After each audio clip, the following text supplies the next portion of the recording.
Welcome to the Biometric Update Podcast. I'm Joel McConvey. Teresa Wu is Vice President of the Smart Credentials Unit for Idemia Public Security North America. She's also a frequent speaker at biometrics conferences. And she led the SIA's Credential Design Working Group in producing the new Corporate Credential Design Guide. Teresa was generous enough to take time to walk us through the guide, which establishes a unified, vendor-neutral framework for designing secure, interoperable, and user-friendly corporate credentials. To start, can you introduce yourself and maybe tell us a little bit about the new Corporate Credential Design Guide produced by the SIA Credential Design Working Group? So, hello, Joel. I'm Teresa Wu. I'm the head of business for Smart Credentials and Smart Integrate for Idemia Public Security. And so, again, credential is very important to me. We have been delivering, I would say, highly secure smart card ID credentials for over 2 decades. And mostly to the federal government, but also highly regulated enterprises in the highly regulated industry. In that sense, we also been member of SIA for a very long time. Mm-hmm. I think we can trace back to like 20 years of membership with SIA. I've been involved with SIA actively since 2015. So myself, I kind of grew up in the security industry and grew up with SIA quite a bit. Late last year, when the NIST, actually the whole long story is when NIST 863 version 4 finally get published, mm-hmm. I saw that in their appendixes, they start looking at what identity evidence look like in the appendix A of their volume, and one of the appendix in the volume A of NIST 863. Mm-hmm. And they talk about corporate ID credentials as fair evidence, identity evidence. So think about that. It's like your work life is about you most of the time, right? Yeah. Your work is part of your identity. Yeah. And the companies invest a lot of money to vet you and make sure that you have access to your building and all that. Mm-hmm. And that corporate identity credentials, it's only a fair evidence instead of strong or superior evidence, right, like a passport. And so that got me thinking a lot. It's like is there a way to make guidance out there for the corporate security world to stringent the credentials so that it's more than just a fair identity evidence. Mm-hmm. And then when I look at that, we realize that in the corporate world, there are millions of corporate ID being made every day, mm-hmm. and they're all made in different ways. There's no standard way. Right. Each company kind of do their own flavor, right? Some company don't even have ID. Some have a plastic card with different colors and have maybe just a picture. Some have logos, some don't. And you just don't have any kind of common guidelines. Yep. You don't see, you have that for passport, you have that for driver license, you have that for ID card, you have that for health card, voter ID card in other countries. But when it comes to corporate credentials, when you go Google online, it's more than just Ben & Jerry's, right? So that really got me thinking, and I reached out to SIA I'll have this to the board of SIA to say, look, I would like to propose that we create a working group to create industry guidelines on what is a proper credential look like. Just no different than ENVA did with the driver license in the US, right? ENVA create a design guidelines on what a driver license should look like. So your 51 jurisdiction in the US when you see a driver license, you kind of know this is a driver license because at the end, they all follow similar format and layout and where you expect to be with a lot of optional component, how to protect it and security feature and so forth. The ENVA driver licenses identity guidelines was like hundreds of pages long, right? With very detailed. So now my ambition wasn't to make the 100 pages long guidelines at all, but at least to start somewhere, have a baseline to say, look, we should have a guideline and a baseline so that the corporation knows that when they invest money in producing a badge, it should be more than just a badge, or the investment are not wasted. Right. Right. Or they get a higher return. Right. So on that note, who are the guidelines sort of for? Who at the corporation is going to sit down with these and go, okay, I'm consulting this to get to a more trusted credential? Good question. So we designed it for the security practitioner that have to manage the badge program inside enterprise rather than to create it. So it's more oftentimes it's split between mostly security, the corporate security team that have to with the HR partnership, because at the end you have to know who the employee is, so you can, when they show at the office location, they can pick it up or you can mail it depending what the badge is used for. And so most likely is what we call a security practitioner that run corporate security in organizations. So we wrote it with them in mind. And some people are more specialized in the physical production of the badge. So we cover the printing, the laminate, so some of the recommendations, so people understand what that is. And in other area of the guide, we targeted to corporate security people that may be less aware of the need on what is important of the biometric photo. Right. Okay? And biometric means quality of the photo matters, and then how long you want, making sure that you respect the privacy and that you have retention and so forth. So there are other aspects. So we are trying to have, I think, 14 different areas so that people can pick where they feel like they may not know. Because I think that not everybody is like jack of all trades and know everything. Right. So we're trying to cover really all the key aspects around related to having a corporate ID in corporate. Yeah, and it's a very comprehensive guide. Not the 100-page driver's license thing, but still covers a lot of ground. 72 pages. Yeah, but you've sort of got these 4 targets for credentials. Security, usability, interoperability, and manageability. Can you speak a bit to those goals and why they're important?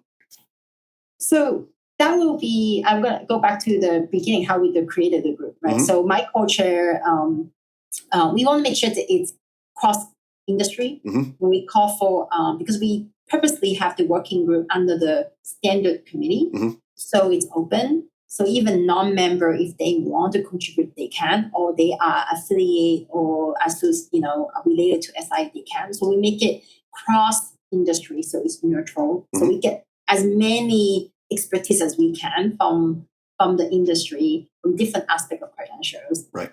And so we kind of come up with our own a team of Marvel credentials, like all the ID nerds that we can find and willing to volunteer, come together. And when I started the first one, I told them, look, we're going to do brainstorming. We're going to, first session is come and complain all the things you think is wrong or can be do better with the credentials today. Like literally, we have a therapy session. We all just throw it out there. What could be better? It's actually not really good practice. Just the challenges. I say, this is your venting session. All your expert out there. What do you think? And because I did that on purpose so that we can address and what's important. So based on those sessions, we filter down to these 4 key areas. So, it's in a way, why these 4 and not others? Well, it's the people that's in the room and that we have consensus that these are the 4 that we should focus on. I like the idea that you're Captain Credential, in the Marvel team. It's Captain Marvel, I'm the Captain Credential. Yeah, that's right. Yeah, exactly. I want to talk a bit about convergence because physical and mobile or digital credentials are sort of converging. In your estimation, how far into that process are we? I think we are closer than before. I think the industry has tried 15 years ago to say convergence is needed. Why we have to manage the logical security and the physical security and cyber differently. And I think because the technology are evolving, and 15 years ago, that's not standard, that's not interoperability. Now, in parallel, both worlds kind of mature, and we all understood that we need standard and we need interoperability. I think today we are closer than ever, and hopefully, and the guide we kind of referenced it in the chapter with Civ. You look at the last 20 years, the federal government have shown us converged security credential can work. Okay. Cumbersome because all the security apparatus around it and the policy around it. But do we have credentials that can help and make both sides work together? It exists. And I think the threats also moving, it's equally serious in both sides. Right. I think cyber kind of with the COVID, you kind of see it happening. Right. So I think we are closer than before because the threat both are increasing, and we think that while you can actually have digital security or cybersecurity without physical security, is it though? Do you really, with the global trend of doing cloud computing, right? Now that our computing server is not in our perimeter, it's someone else's lab and data centers, the compute power is your data center. If you don't secure your data center access, then your compute power can be at risk. Right? I think right now is the best time to do security convergence because if we don't holistically manage security in a holistic fashion, and CISA actually did their best practice guide in 2022, right? To say, hey guys, we really need to do security convergence. When both sides of the company, you can still have two teams, but both teams need to work together, understanding each other's challenges, and work as a security posture holistically, not only one side of the silos. So it's not breaking up the team, it's not merging the team, and not splitting the expertise. It's really about look at enterprise security holistically together. Both sides matters. Yeah. So, with to shift to MDLs, MDLs are becoming or will become the norm probably for driver's licenses. And do you think in offering these guidelines, do you think a corporate credential could ever get to the level of trust that a driver's license gets to, especially given that, MDL presents a new sort of trust hurdle where people have to adjust to a new format? So I see a world of N. I see in the world where we start issuing corporate credentials with processes. I mean, PIV card is, you look at the number of things that a person needs to qualify, eligible, and apply to get a PIV card. That's it's rigorous way of vetting a person. I'm not saying that all enterprises need to do it because it's very costly. However, if there's a consistent way of really identity proves the person first before you issue corporate credentials, and that corporate credentials is cryptographically signed and verified, and you can electronically verifiable, authenticated by the biometrics or cryptographic keys, that put a lot of strength in this corporate credentials, right? And I see mobile driver license, it's at the beginning of it to help do identity proofing, to help anchor this corporate credentials. Because I honestly don't think that we should tell corporations, say, hey, Joe, you forgot your laptop, you need to get a new laptop reissue. Let's use a mobile driver license to verify who you are first before we give you any account access. Right. We're probably going to ask you to use your corporate credentials. So I think it's because it's still privacy, right? You don't want it. I think it's very invasive to say, hey, let's use your passport or why not to do professional work, right? I think there's a separation of things. So I think the MDL can help anchor that the corporate credentials, and that corporate credentials can do corporate workflow and corporate transactions.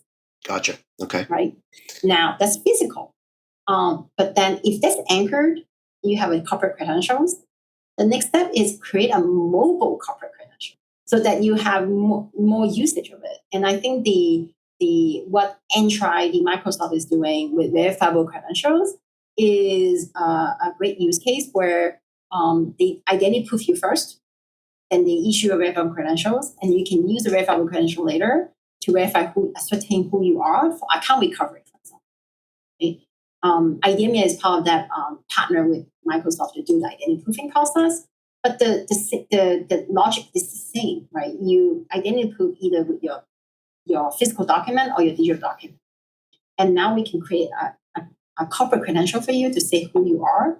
The company can trust that this is really Teresa Wu, based on your physical credentials or your digital, or what we call the mobile credentials. Mm-hmm. So what I see the next phase in the parallel we can draw with MDLs is that in the corporate world, you're going to see the physical be the anchor of trust, mm-hmm. or the mobile. Interesting. The mobile should link with the physical. Yeah. Right? Because you have in-person use cases and online use cases. And you want to create a better employee experience, navigate your enterprise infrastructure and workflow. Mm-hmm. Right? Now, I would say that in enterprise, you kind of have a strategic look into how I can get best investment. You can control it, because it's not like, okay, if you want to retrieve your laptop or you want to recover your account, you must use X, right? That adoption is pretty top down, mm-hmm. right? In MDL, I feel the challenge is we need more use case. We need more relying party to consume a mobile driver license. I think we are getting there. You're seeing more and more initiative to enable that adoption, that use case. I think there should be more. I feel like it's still like, wow, it's still physical. It's good enough. Why you need to do mobile? Mobile means like extra work, but they don't see that. Enhanced security, enhanced user experience from it. Right? Yeah. In enterprise, I almost feel like it's an investment for that return. Cut down on illegitimate account recovery, right? Look at what happened with scatter spiders, mm. right? They take advantage of the account recovery, lock out a mint, privileged access users, and wreak havoc in the enterprise and cost a company $160 million in revenue in 1 week. So I think the return is pretty obvious. It's not just cost avoidance, it's return on investment in your security posture. Mm-hmm. So I see more verifiable digital credentials that once we have a secure physical credentials, then you help implement that mobile credential. So last question here is, where do wallets fit into the picture? You know, we've got the 2026 is supposed to be the EUDI wallet deadline.